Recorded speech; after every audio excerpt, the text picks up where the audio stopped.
Hello friends, இன்னைக்கு மகாநதி எபிசோட்ல விஜய் காவேரி காவேரின்னு கத்திட்டு எல்லாரையும் தள்ளி விட்டுட்டு வருவாப்படி. காவேரி வீட்டுக்குள்ள இருந்து வெளியே வந்ததையும் காவேரி கையை பிடிச்சிட்டு வா காவேரி போலாம் இழுப்பாப்படி. குடும்பத்தில் இருக்க மற்றவங்களாம் அந்த பக்கம் காவேரி விடாமல் இருப்பாங்க. விஜய் இந்த பக்கம் இழுப்பாப்படி. ஒரே தள்ளுமுள்ளு சத்தமா இருக்கும். இந்த சத்தம் கேட்டு வெண்ணிலா வெளியே வந்து விஜயோட கை பிடிச்சிட்டு விஜய் விஜய்ன்னு சொல்லுவா. விஜயால ஒண்ணுமே சொல்ல முடியாது. அப்ப பாட்டி வந்துட்டு என்னடா இது இந்நேரம் சாமி வந்த மாதிரி கத்திட்டு இருந்த, உனக்கு அவ்வளவு வேணும் என் பேத்தி வேணுமா அப்படின்னு சொல்லிட்டு எல்லாருமே சேர்ந்து காவேரி உள்ள கூட்டிட்டு போயிடுறாங்க.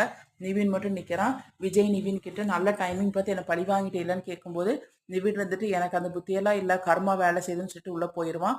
விஜய் வந்து வீட்டுக்குள்ள வரான். அப்ப பாட்டி தாத்தா ராகினி எல்லாரும் இருக்காங்க. ராகினி அவ பங்குக்கு ஏத்தி விடுவா. அந்த சமயம் வெண்ணிலா பார்த்து வேகமா ஓடி வந்து விஜயோட கையை பிடிச்சிட்டு விஜய் விஜய்ன்னு சொல்லும்போது விஜய் கோவம் வந்துடுது. அவ கையை வேகமா தட்டி விட்டுட்டு நான் உன்னோட பழைய விஜய் கிடையாது, நான் வந்து இன்னொருத்தியோட புருஷன் அப்படின்னு சொல்லி கத்துவான். அப்ப தாத்தா வந்துட்டு ஏன்டா அவகிட்ட போய் கோவத்தை காட்டுற அப்படின்னு சொல்லும்போது நர்ஸ் வந்து வெண்ணிலா கூட்டிட்டு போயிடுறாங்க. இதுதான் இன்னைக்கு நடந்துச்சு.